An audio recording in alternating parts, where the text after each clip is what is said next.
Boa noite, meus irmãos, graça e paz. Quero convidar você nesta noite a abrir sua Bíblia lá no livro do profeta Ageu. O profeta Ageu está lá nos profetas menores, tá? Se você retroceder, eu acho que você acha ele mais fácil, tá bom? Vai no novo e vem voltando, que você acha Ageu um pouco mais fácil que se você começar pelo antigo, tá? Ele é um dos profetas menores. Não porque a sua mensagem é menor ou de menor valor, mas porque o seu ofício profético foi de menor tempo, o seu livro é bem curto. Se eu não me engano, acho que é o segundo menor do Antigo Testamento, mas tem muita coisa boa para nos falar ao coração. Amém? Ageu, capítulo 1, a gente vai ler do verso 1 até o 15, tá bom? E mantenha a sua Bíblia aberta. Eu tinha planejado, no início da semana, expor um outro texto, mas eu comecei a estudar esse livro na segunda-feira e me encantei com as palavras dele e com aquilo que o Senhor tem falado ao meu coração.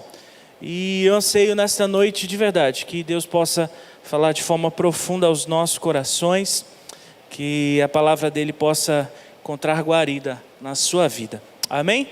Diz assim a palavra do Senhor, Ageu, capítulo 1, do 1 ao 15. No segundo ano do reinado de Dario, no sexto mês, no primeiro dia do mês, por meio do profeta Ageu, a palavra do Senhor veio a Zorobabel, filho de Salatiel, governador de Judá, e a Josué, filho de Josadaque, o sumo sacerdote, dizendo: assim diz o Senhor dos exércitos, este povo diz, ainda não chegou o tempo em que a casa do Senhor deve ser reconstruída. Por isso a palavra do Senhor veio por meio do profeta Ageu dizendo: acaso é tempo de vocês morarem em casas luxuosas, enquanto este templo permanece em ruínas? Portanto, assim diz o Senhor dos exércitos, considerem o que tem acontecido com vocês. Vocês semearam muito e colheram pouco, comem, mas isso não chega para matar a fome, bebem, mas isso não dá para ficarem satisfeitos, põem roupa, mas ninguém se aquece, e o que recebe salário, recebe-o para colocá-lo numa sacola furada. Assim diz o Senhor dos exércitos, considerem o que tem acontecido com vocês. Vão até o monte, tragam a madeira e reconstruam o templo. Dele me agradarei e serei glorificado, diz o Senhor. Vocês esperavam que fosse muito, mas o que veio foi pouco. E esse pouco, quando o levaram para casa, eu o dissipei com um sopro. E por quê? Pergunta o Senhor dos exércitos. Porque o meu templo permanece em ruínas, enquanto cada um de vocês corre por causa de sua própria casa. Por isso, os céus retêm o seu orvalho e a terra não produz os seus frutos. Fiz vir a seca sobre a terra e sobre os montes, sobre o cereal, sobre o vinho, sobre o azeite, sobre o que o solo produz, sobre as pessoas, sobre os animais e sobre todo o trabalho das mãos. Então Zorobabel, filho de Salatiel, e Josué, filho de Josadaque, o sumo sacerdote, e todo o remanescente do povo atenderam a voz do Senhor seu Deus, e as palavras do profeta Ageu, as quais o Senhor seu Deus havia ordenado que ele dissesse. E o povo temeu diante do Senhor. Então Ageu, enviado do Senhor, falou ao povo a mensagem do Senhor, dizendo: eu estou com vocês, diz o Senhor. O Senhor despertou o espírito de Zorobabel, filho de Salatiel, governador de Judá, e o espírito de Josué, filho de Josadaque, o sumo sacerdote, e o espírito de todo o remanescente do povo. Eles vieram e começaram a trabalhar no templo do Senhor dos exércitos, seu Deus. Era o 24º dia do sexto mês, do segundo ano do reinado de Dário. Deus, nós estamos diante da Tua palavra. Pai, por favor, se o Senhor, ó Deus, não nos tomar nesse instante, Pai, se o Teu Espírito, Pai, não penetrar corações nesta noite, Pai, será inútil, ó Deus, o meu estudo, será em vão as palavras da minha boca.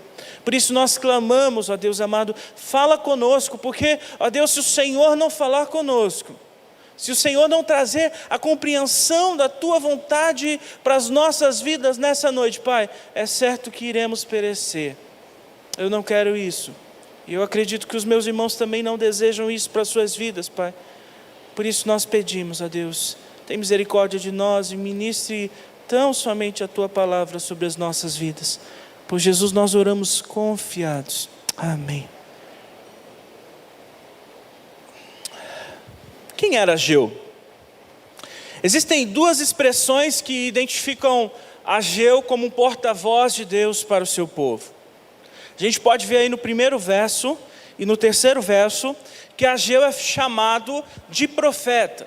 Ele é o profeta de Deus. Mas ele também é chamado de mensageiro, de enviado do Senhor, lá no verso 13. Esses dois títulos confirmam para nós a comissão de Deus para com esse homem. Esse homem foi chamado por Deus. Ele não é um à toa, ele não é alguém que estava passando por ali e resolveu falar palavras do nada. Ageu foi contemporâneo do profeta Zacarias. Por meio desses dois ministérios, o templo do Senhor foi reconstruído em Jerusalém. Esse é o segundo templo. Segundo a tradição, alguns pais da igreja remontam que Ageu estava entre aqueles que voltaram da Babilônia. E o seu ofício durou apenas 4 meses. É um homem que Deus levanta e durante 4 meses ele fala com o povo. Num total de 4 mensagens. Nós estamos apenas na primeira mensagem que o profeta Ageu profetizou. Vou fazer uma retrospectiva rapidinha aqui, bem grosseira, mas só para a gente se situar o tempo da história que essa história está se passando. Deus há muito tempo determinou que o povo fizesse um local que servisse de símbolo da tua presença e que fosse também algo visível, que simbolizasse a aliança que Deus tinha com o seu povo. O tabernáculo foi erguido e ele permaneceu durante o período em que o povo era apenas uma tribo, nos primórdios da história do povo de Deus. Mais tarde, Davi obteve um lugar perto de Jerusalém, com a intenção de construir um templo muito bonito, muito grandioso para Deus. Salomão, seu filho, confirmou a planta que seu pai fez, que seu pai recebeu, e ele então, em 7 anos, conclui aquela obra. O templo, assim como o tabernáculo, simbolizava a presença de Deus entre o povo. Ele servia de uma recordação concreta, era algo visível. Olha, Deus tem uma aliança conosco e Ele habita no meio de nós. A sua existência no meio do povo, meus irmãos, tinha por fim estimular a obediência do povo de Deus a Deus. Quando o povo olhava para o templo, eles se remetiam ao Senhor, eles se lembravam dos ensinos de Deus, eles se lembravam da lei do Senhor, e eles eram estimulados a guardar, a obedecer os mandamentos. Quando eles davam de cara com aquilo, eles eram pegos com a grandiosidade do Senhor. Eles se lembravam que Deus merecia adoração. No tempo de Jeremias, passado algum tempo, o templo havia se tornado para aquele povo um simples amuleto de sorte. O povo achava que o fato de verem aquela obra bonita, grandiosa, de estarem perto daquele templo, que aquilo por si só já garantia proteção e segurança. Estou resolvido, porque eu moro aqui, eu tenho o templo do Senhor aqui do lado, então nada chega pertinho de mim, Eu dou uma passadinha de mão lá no templo por dia, enfim, eu entro, eu saio, eu passo pertinho e eu estou protegido. Mas a intenção do Senhor nunca foi essa. Jeremias então é levantado por Deus, condena essa atitude e ele então prevê a destruição desse templo. O profeta Ezequiel, viu a glória do Senhor numa nuvem, como uma nuvem, deixar o templo. Aquilo representava a insatisfação de Deus com o povo por conta da idolatria que ali havia. Por fim, meus irmãos, a destruição que Jeremias profetizara se cumpriu quando o rei Nabucodonosor e os babilônicos destruíram o templo. Não somente destruíram, mas saquearam o templo de Jerusalém.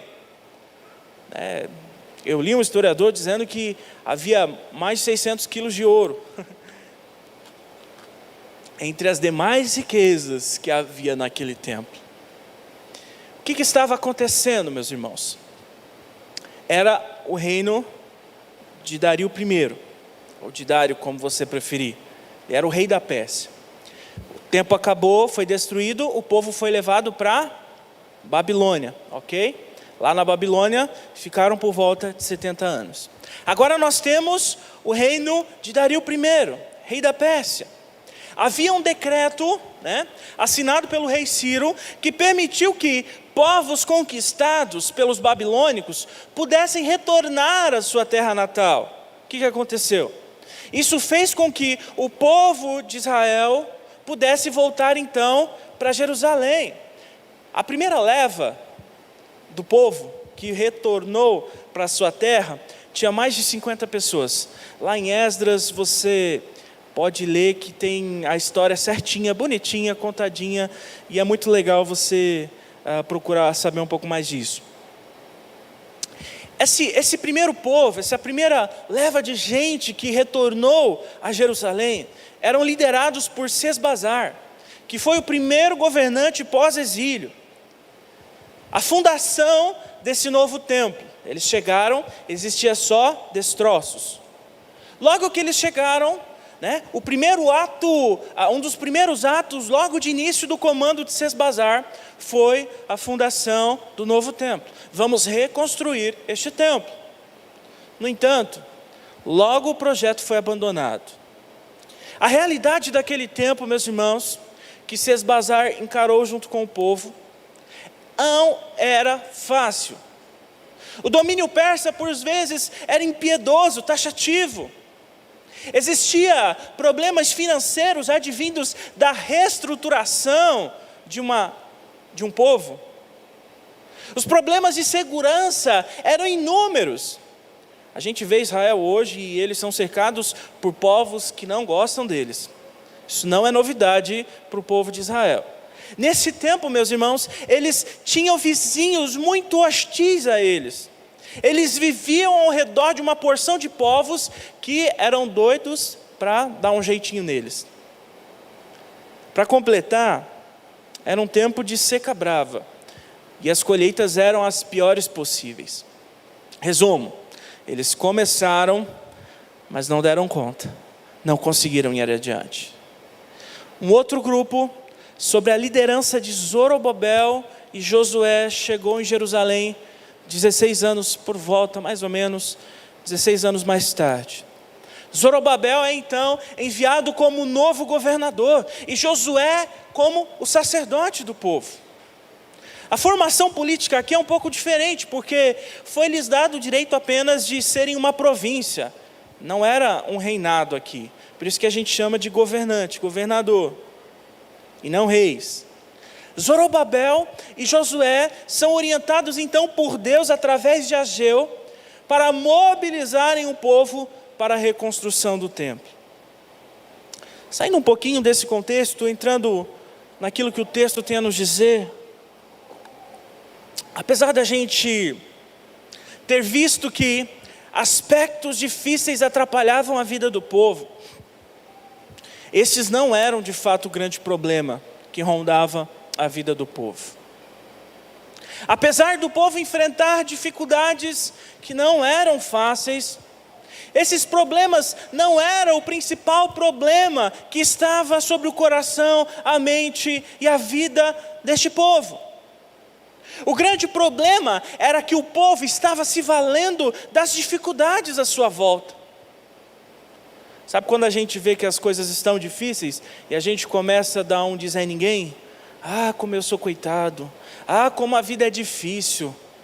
Ah, como as coisas são complicadas. Ah, nada dá certo para mim. O povo estava se valendo dessas dificuldades e faziam isso, meus irmãos, para esconderem a realidade. A verdade dura, meus irmãos, é que eles não estavam amando a Deus. E como consequência disso, faziam pouco caso com a obra de Deus. Olha só o que o verso 2 nos diz. Assim diz o Senhor dos Exércitos. Este povo diz: ainda não chegou o tempo em que a casa do Senhor deve ser reconstruída. Muito interessante isso, meus irmãos. O povo, diante do Senhor, está dizendo: ainda não chegou o tempo que a casa do Senhor deve ser reconstruída. Tanto audaz esse povo, não? Que audácia, meus irmãos! A audácia daquele povo era tamanha que eles tinham peito para se sentirem donos do tempo. Um atrevimento terrível, como se Deus não fosse soberano, como se Deus não tem em suas mãos o controle disso, como se Ele não conduzisse a história em suas mãos, como se Ele não soubesse a hora que Ele deve agir, que as coisas têm que acontecer. Deus então levanta a voz de Ageu nos versos 3 e 4. Por isso a palavra do Senhor veio por meio do profeta Ageu, dizendo: acaso é tempo de vocês morarem em casas luxuosas, enquanto este templo permanece em ruínas? Ageu aqui escancara a realidade, ele desnuda a hipocrisia do povo. Sabe, meus irmãos, tem gente que acha que a palavra de Deus às vezes é dura demais. No entanto, quando eu me deparo com este povo neste tempo, se a gente parar um pouquinho para pensar, a gente vai perceber que muito mais dura que essa palavra, meus irmãos, é o coração de um povo que cuida das coisas da sua vida, mas que em contrapartida se esquecem das coisas do Senhor. De um povo que se preocupa com as coisas da terra, e se esquecem e ignora as coisas do porvir. Para aquele povo, meus irmãos, a obra de Deus era secundária, vinha depois, vinha em segundo plano, não era prioridade. A própria vida, os problemas da vida, as questões pessoais, tudo isso era muito mais importante. A obra do Senhor, só depois. Se sobrar um tempinho na minha agenda, se sobrar um troquinho no meu bolso, se os meus problemas estiverem em ordem, quem sabe? O povo de Israel estava perdido, queriam coisas boas, queriam viver em paz, estavam buscando reconstruir suas vidas, buscando moradias boas, mas, perguntinha que não quer calar, e a casa de Deus? Era um tempo de se enriquecer, era um tempo de viver bem com os seus bens, era tempo de casas bonitas, mas para o templo do Senhor estava muito difícil, mas para a obra de Deus, não era chegado o tempo. Qualquer semelhança que a gente notar, não é mera coincidência. O coração do homem permanece o mesmo. E é possível que nessa noite a gente precise ser curado do mesmo mal que havia naquele povo. Meus irmãos, nós não podemos focar em ter tudo de bom que a vida pode oferecer, enquanto a obra do Senhor padece. Não pode existir mentalidade mais danosa, mais prejudicial ao povo de Deus. O que Deus quer nos falar nesta noite com a sua palavra, é que não existem desculpas. Deixar a obra de Deus para depois, deixar a obra de Deus para segundo plano, é um pecado terrível. E se a gente tem falhado nisso, hoje é dia de nos arrependermos. Hoje é dia de nos acertarmos com o Senhor. Porque ou a gente fica dando desculpas baratas para a nossa letargia espiritual, para o nosso marasmo, para a nossa lentidão, que a gente tem vivido em nosso tempo. Ou a gente se humilha diante do Senhor, a fim de buscar a sua direção e a sua orientação para nós nesse tempo. Temos sido vagarosos por quase tudo. Na hora de cantar pedimos: usa-me, estou aqui, eu vou. Mas quando a igreja precisa de ajuda, começam a ser desculpas. É difícil. Eu estou sem tempo, sabe como é, né? Eu não tenho dinheiro para isso. Meus irmãos, eu não estou dizendo que você tem que virar um monge e largar tudo. O cerne da questão aqui se chama prioridade. Se você é um egoísta, e vive só em torno de você. Tudo na sua vida se dará em torno disso. Você terá tempo para você, você terá tempo para o seu lazer, você terá tempo para a sua saúde, você terá tempo para a sua recreação, você terá tempo para o seu prazer, para o entretenimento, para a beleza, para o seu trabalho, para ganhar dinheiro. Mas e Deus? Como fica o Senhor? Isso aí a gente deixa para quando der. Quando nós vivemos para a glória de Deus, meus irmãos, e eu creio que isso é o objetivo de todo crente, eu passo a pensar como a minha vida, como o meu tempo, como o meu trabalho, como o meu dinheiro podem ser úteis para a glória do Senhor. Porque a vida para mim se curda em torno de quem Deus é, soberano, o Rei, o Senhor. Logo, tudo que eu tenho não pertence a mim, é dádiva dele e precisa retornar para ele. Logo eu me preocupo em agradá-lo. Logo eu me preocupo em ajudar a sua obra. Grande esperança para nós, meus irmãos, é que quando Deus quer restaurar o seu povo, Ele faz com que o seu povo comece a enxergar o seu mal. O mal do povo de Deus naquele tempo era que as coisas do Senhor estavam à mercê, em detrimento das suas boas moradias. É interessante que o verso 4 nos traz uma ideia de casas construídas. Algumas versões mais antigas vão dizer apaineladas, né? Palavra até difícil de falar. Mas isso dá a intenção para nós que eram casas construídas com madeiras nobres, eram casas construídas com madeiras desenhadas, eram obras de arte, madeiras caras, importadas, vindas de fora. Traz uma ideia de casas semelhantes a palácios, casas luxuosas. Quer dizer que a vida estava difícil, mas para o lado deles, para a vida deles, da parte que lhes tocavam, as coisas estavam acontecendo, mesmo com as dificuldades, mesmo com as crises. E estava acontecendo muito bem, por sinal.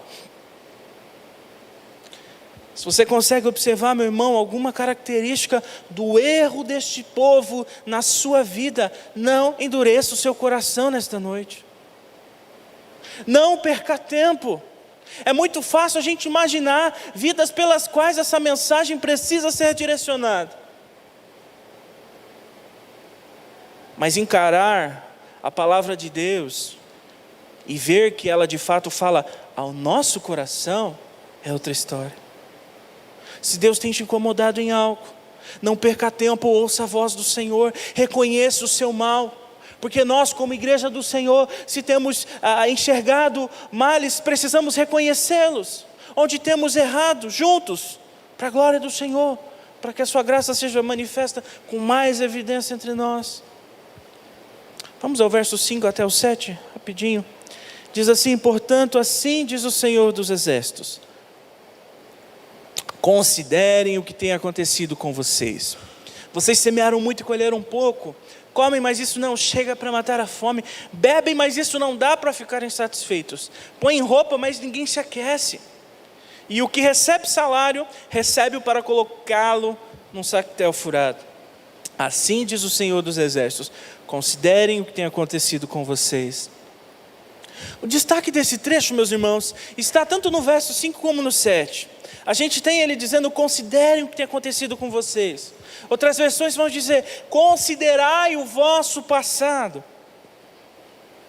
O povo estava vivendo, meus irmãos. Eles estavam tocando as suas vidas. Mas a preocupação com Deus, como a gente viu, era zero. E aqui cabe um adendo. O problema não está em vivermos. O problema não está em sonharmos, o problema não está em planejarmos, o problema não está em termos boas casas para morar. Mas existe algo muito sério, meus irmãos, quando tudo isso, a nossa vida, o que a gente tem e faz, está completamente desassociado de Deus. O profeta então convida o povo para reflexão.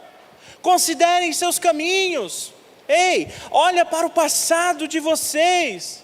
Preste atenção, olhem para como vocês têm lidado com a vida. Analisem as dificuldades que vocês estão passando agora. Será que elas não têm alguma relação com o comportamento de vocês, com a falha de vocês, com o pecado de vocês? Eles se consumiam, se dedicavam na prosperidade, não poupavam esforços para prosperar, mas as colheitas deles, o texto vai dizer para nós que eram vergonhosas. Nada parecia suficiente, nem o alimento, nem a bebida, nem a roupa.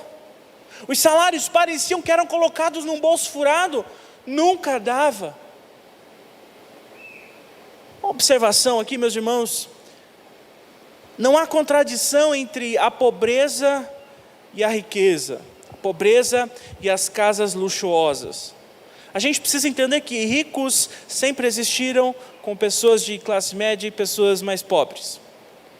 Desde que o mundo é mundo, existem pessoas mais abastadas, pessoas menos abastadas.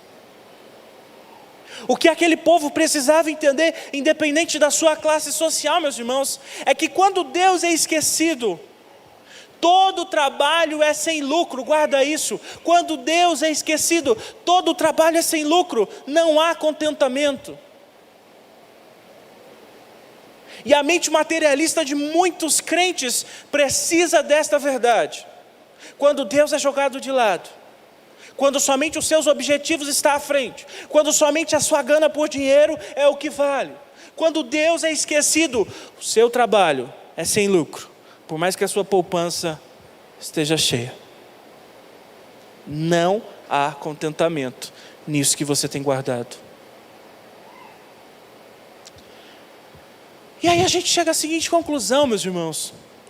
A vida, a forma que aquele povo estava vivendo, era semelhante à dos ímpios, porque mesmo eles tendo a Deus, eles deixaram Deus de lado. Eu pensei nisso, parei para pensar em algo que me assustou. Você já parou para pensar que às vezes nós parecemos crentes ateus? A gente fala que é crente, a gente fala que crê em Deus, a gente vem na igreja, mas quando a gente sai daquela porta para fora, a nossa vida é tão somente pelo que dá na telha.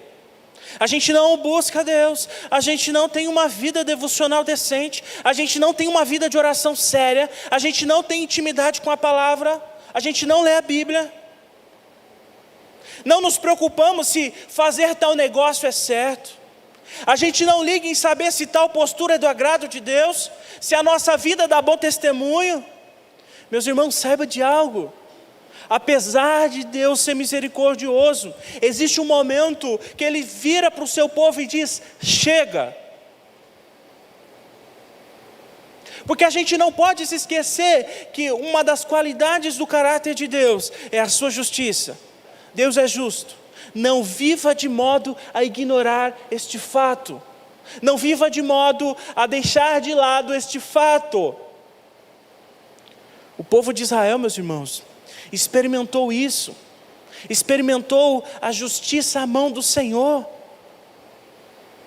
E nós também precisamos saber, toda obra tem a sua paga. Todo serviço tem o seu salário. Tudo aquilo que se faz, principalmente com o Senhor, não prosperará. Não passará em branco. Continuemos, verso 9, por gentileza.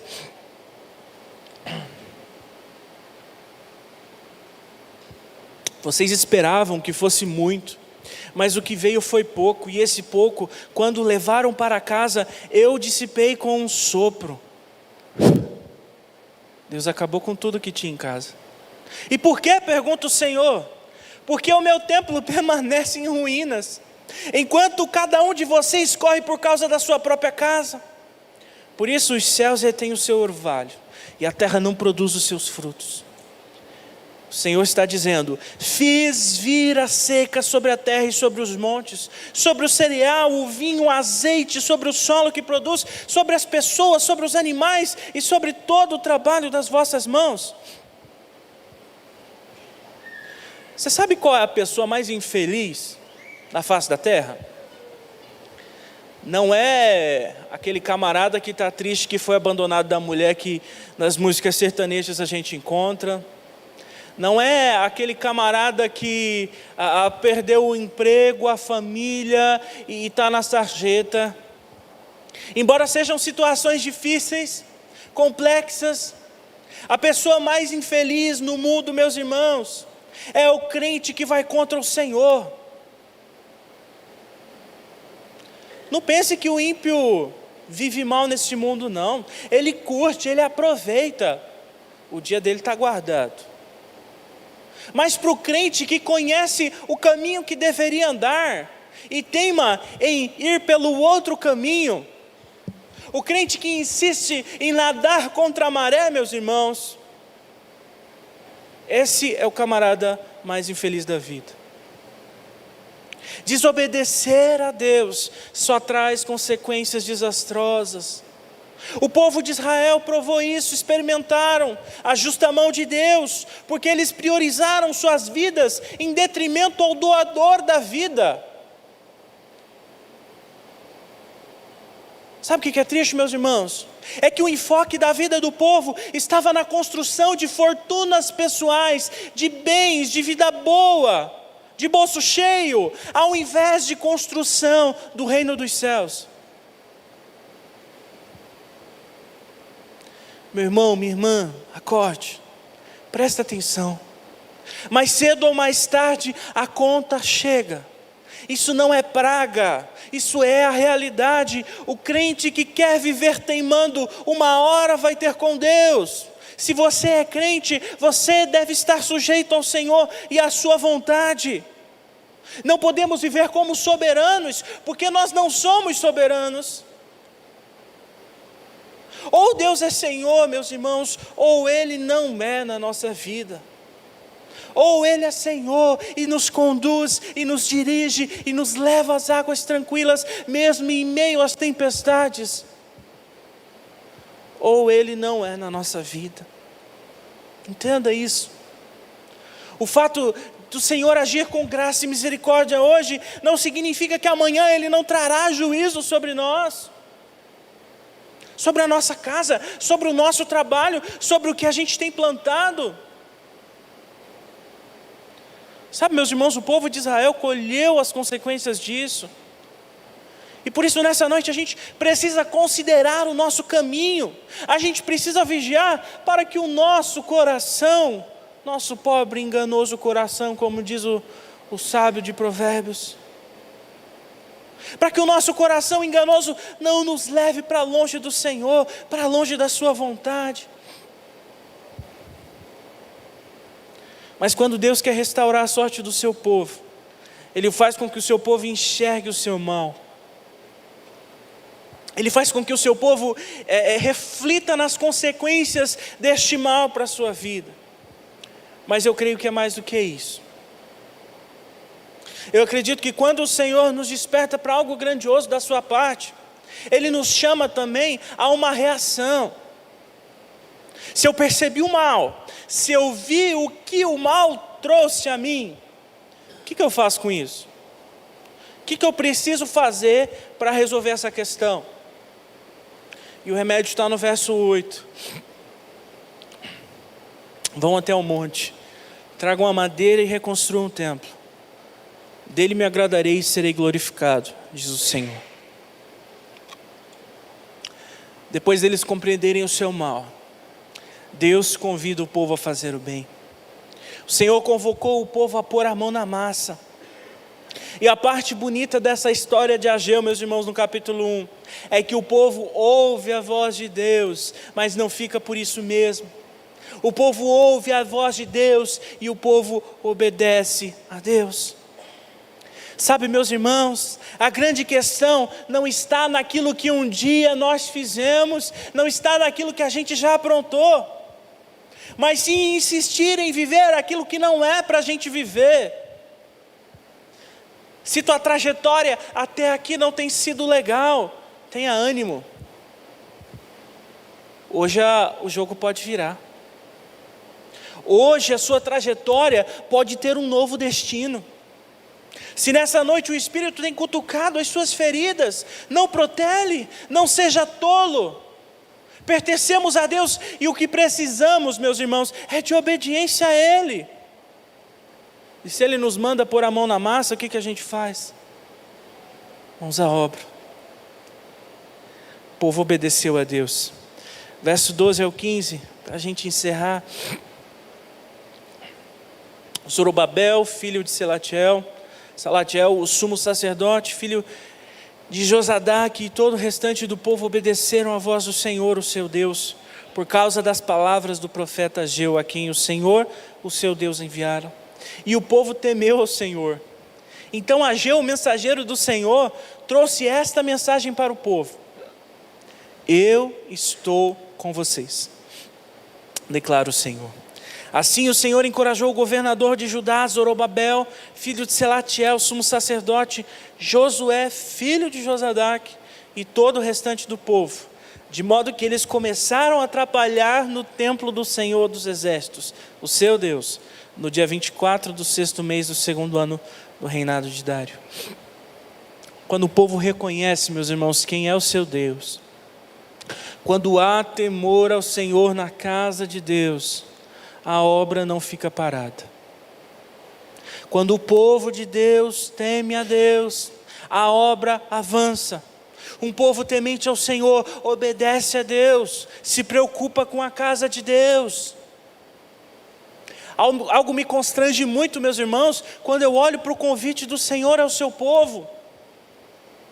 A gente pode notar aqui o caráter benevolente do nosso Senhor. Sabe, nós não somos como meros escravos do Senhor, de um Senhor que manda os seus servos cumprirem a tarefa e não está nem aí com os seus servos, Ele só quer a questão pronta. Somos servos sim do Senhor, mas também somos filhos, temos uma obra para cuidar, nós temos um Senhor para honrar. Mas meus irmãos, não se esqueçam disso, nós temos um Pai que nos diz: eu estou convosco. E isso deve ser um calento para o coração da igreja, isso deve trazer esperança para nós, porque o Senhor nos chama para pôr a mão na massa, o Senhor nos chama para servi-lo em sua obra, mas Ele nos garante a sua companhia, Ele nos garante que estará conosco. Por isso, meus irmãos, não há impeditivos difíceis demais, não existem questões complexas demais. Se o Senhor tem nos ordenado, se Ele disse que está conosco, o que podemos fazer nessa noite a não ser nos dispor a Ele, a não ser pôr as mãos à sua obra? Infelizmente, existem aqueles que dão desculpas. Meus irmãos, 2020 chegou, nós estamos no último fim de semana já desse mês, do primeiro mês de 2020, a gente já está no ano novo. Será que você tem que esperar mais um ano passar para começar a fazer novas promessas lá por novembro e dezembro? Será que esse ano vai se passar com a sua letargia espiritual, com a sua falta de interesse para a casa de Deus, com a sua lentidão para com as coisas do Senhor? Você é rápido para tudo, ágil para tudo, mas quando se diz em Deus, quando se diz no relacionamento com o Senhor, quando se diz da igreja, você tem sido lento? Vai esperar mais um ano para fazer promessas? Se Deus tem te incomodado, por favor, se mova, se mexa. Se você se sente vocacionado a algo, meus irmãos, vá atrás, procure o pastor, procure a liderança. Talvez neste ano o Senhor esteja nos motivando a crer naquilo que Ele está por fazer entre nós. E que a nossa resposta seja como a do povo. Que nós sejamos obedientes. Que nós sejamos os valentes que o Espírito há de capacitar e há de guiar. E foi assim que o povo iniciou a obra de reconstrução daquele templo. E foi assim que aquela obra se seguiu. E foi assim que aquela obra terminou. Meus irmãos, para concluirmos, a negligência do povo de Israel quanto à construção escondia algo muito ruim. Se o templo simbolizava a presença de Deus, sem o templo, onde estava Deus? Se o templo simbolizava a aliança de Deus com o seu povo, sem o templo, em quem confiavam? Onde estava a fé do povo? Se o templo era o lugar de adoração a Deus, sem templo, quando é que Deus é adorado? O fato é que a saúde espiritual daquele povo era de fato o maior problema. A reconstrução daquele templo, meus irmãos, demonstrava que o povo precisava ser reconstruído na sua fé, nas suas bases, porque o coração deles estava doente. Sabemos hoje em dia que Deus não habita mais em templos feitos por mãos de homens. E em um momento da história Deus se revelou assim. O templo era uma sombra, era em parte, mas agora veio aquele que é pleno. A gente não carece mais de obras suntuosas. É Cristo, é por meio dele, é por sua morte e ressurreição. Porque agora, meus irmãos, para quem está em Cristo, para quem é nova criatura, para quem tem a sua confiança no Filho de Deus, agora em Cristo, nós temos a presença contínua de Deus conosco. Porque agora em Cristo, meus irmãos, para quem está nele, nós temos a firme esperança de que o seu sacrifício não foi à toa, ele nos selou, ele nos garantiu lugar junto ao Pai. Nosso amanhã está certo. Porque agora em Cristo, meus irmãos, nós podemos nos achegar ao Pai e oferecer não 1, 2, 3, 20, 50 louvores, mas oferecer a nossa vida, o que eu tenho, o que eu sou, a nossa vida em adoração ao Pai. Talvez o que precisa ser reconstruído nessa noite, meus irmãos, não é um templo, não é concreto.